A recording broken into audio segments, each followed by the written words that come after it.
All right, tune in, motherfuckers. I'm about to give you some fucking sauce, okay? Right.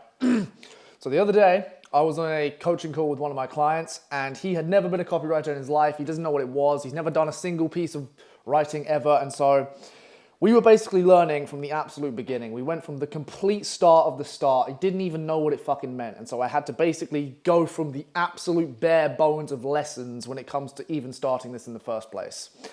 And so I put a document together for him to basically try and help him along the way. And because I'm so fucking nice, I've decided to make a video about it so that anyone that has any questions or queries when they're starting can watch this video and hopefully get a bit of a step up and begin becoming a copywriter, because it is the easiest thing in 2024, and a retard with no hands and legs and barely 2 brain cells could do this. So I've even got this lovely screen recording, which my editor is gonna amalgamate with the video so that you can go along with me, okay?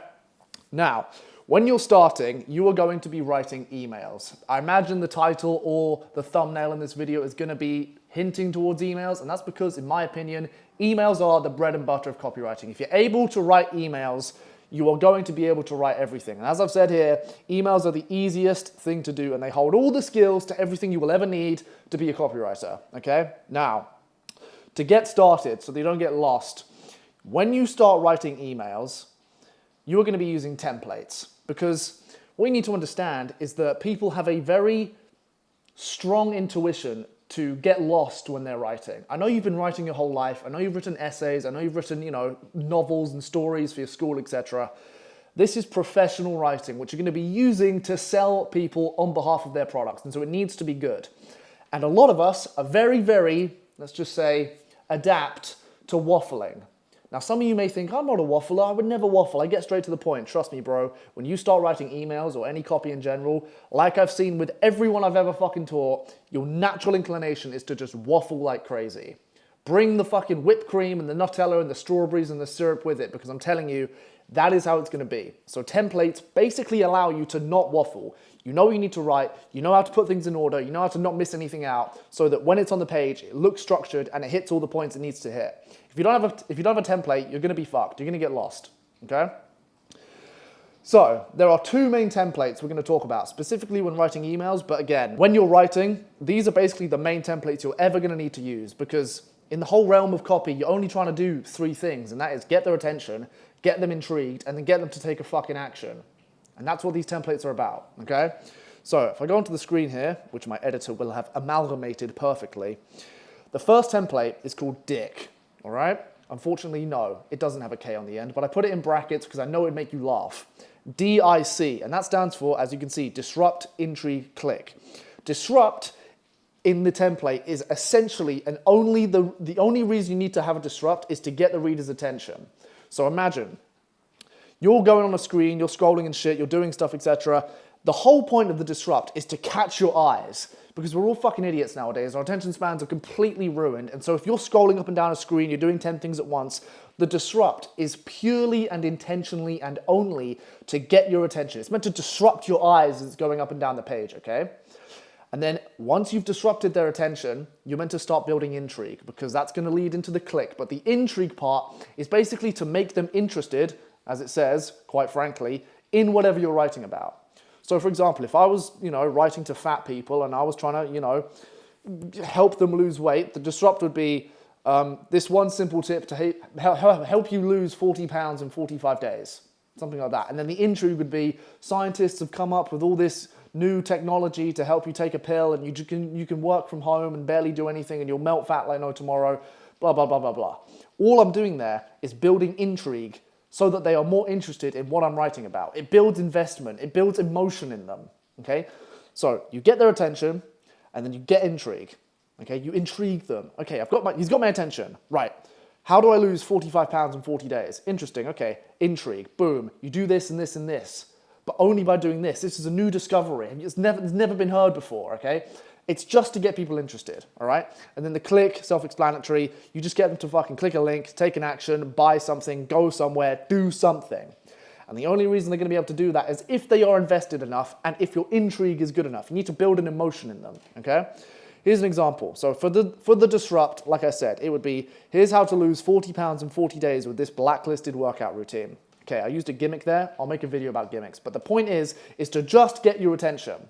Imagine you're a fat slob scrolling in your neck fat, barely being able to breathe, and you're just on TikTok or you're on social media or you're on Google or whatever, and you see a sentence that says, here's how to lose 40 pounds in 45 days with blacklisted workout routine.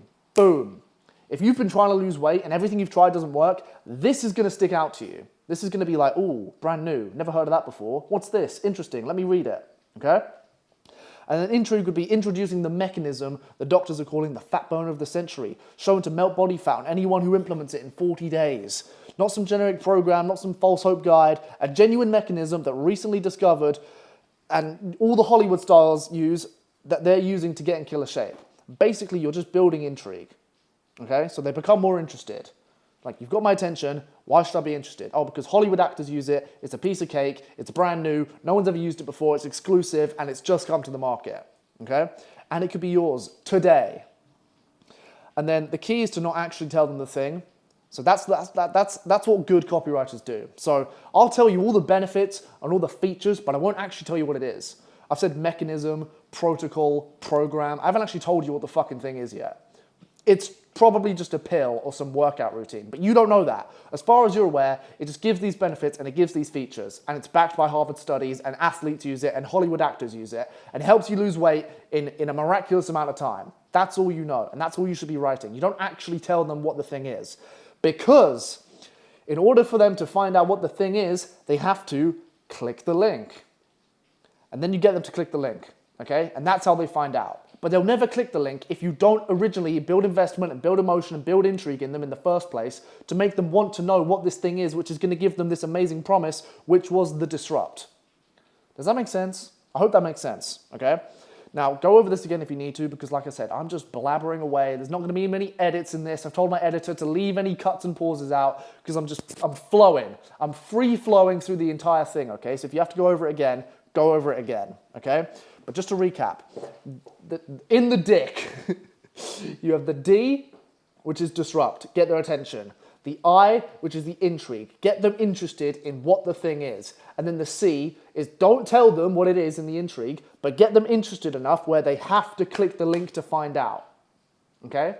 You don't want to tell them the thing. You want to make them take an action, because when they take an action, they are saying to their subconscious mind, this must be important to me because I've just read the entire fucking email. Okay, fuck it, I'll click it, okay? I hope that makes sense. The second one you're going to be using is called Nesby. And this is basically just new, easy, safe, and big. Or as you're going to come to realize, the 4 main emotions in selling anything.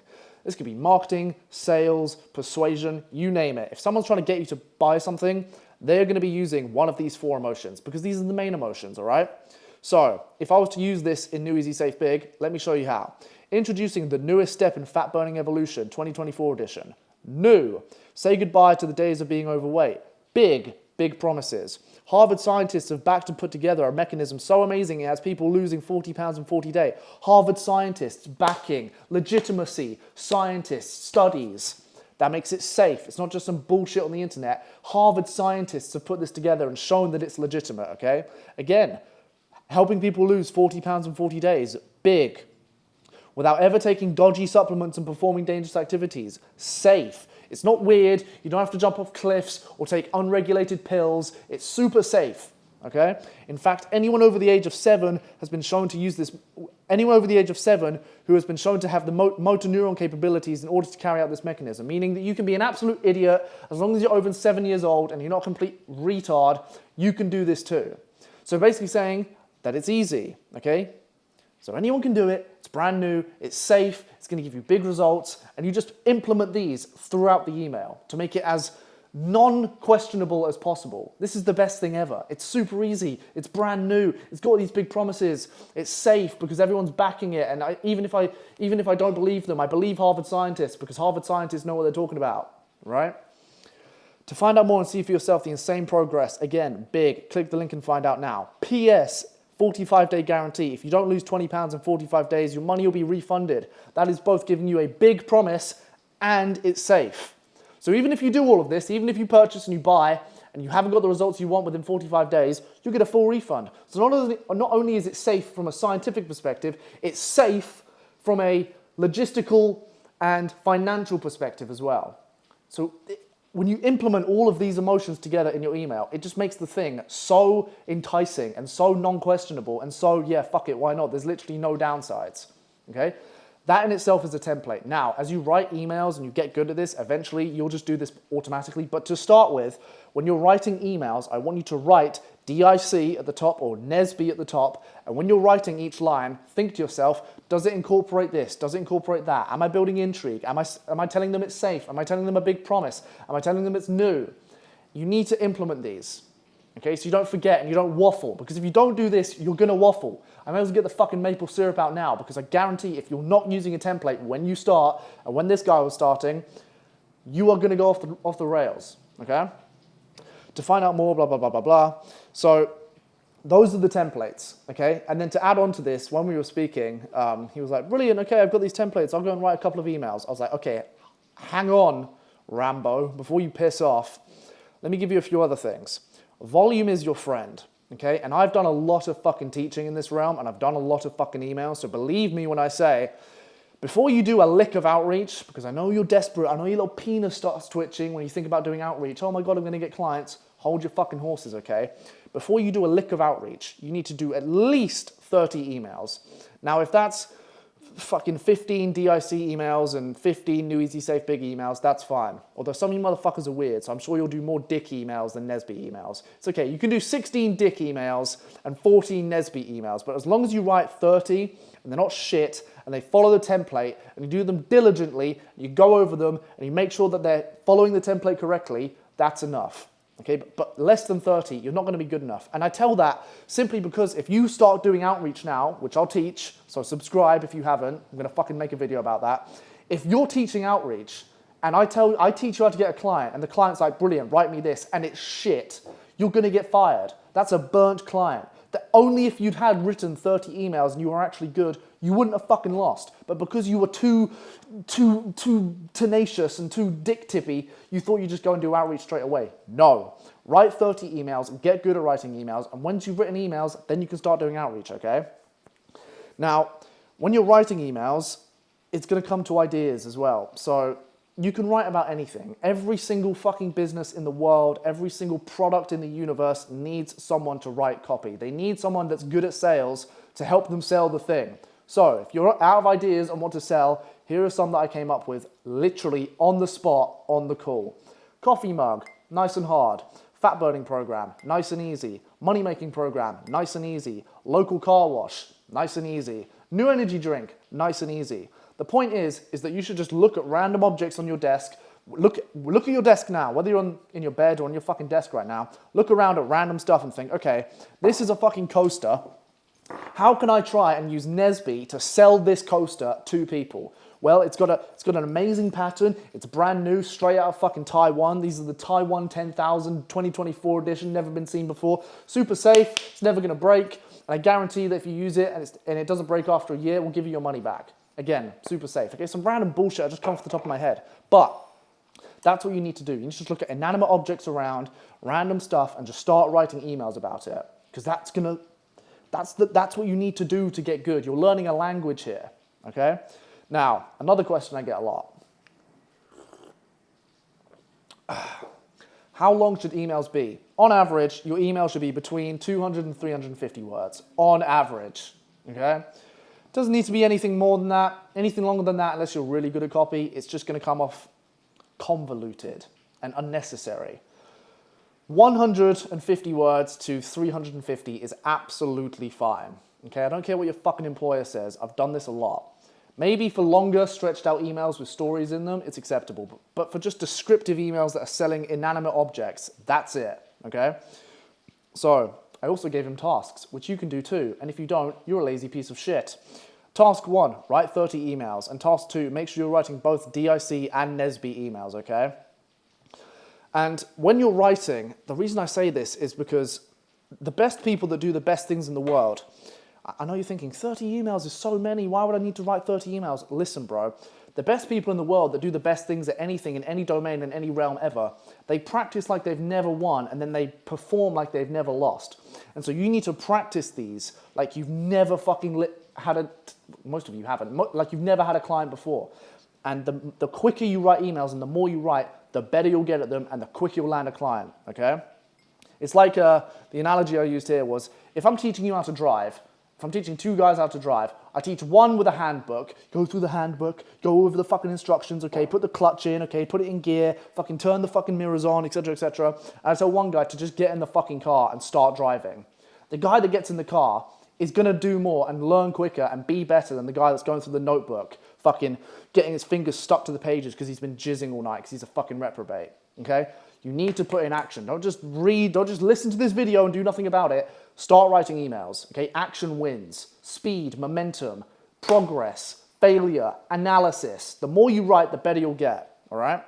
Like I said, 200 to 300 words, easy. And, okay, another thing. God, I didn't even realize I had so much fucking knowledge in this, but I'm giving it to you anyway. To help get their attention in the D part, when the disrupt, use numbers. Look at this, okay? If I write a load of words down on a screen and then I put a number in the middle of them, instantly your eye is attracted to the number because it's different, it stands out. So in your D, in your disrupt, in your first lines, use a number because numbers stand out. Another thing you can do, ask questions in your first line. So, for example, I can just write this here. Have you ever thought about losing weight? Okay?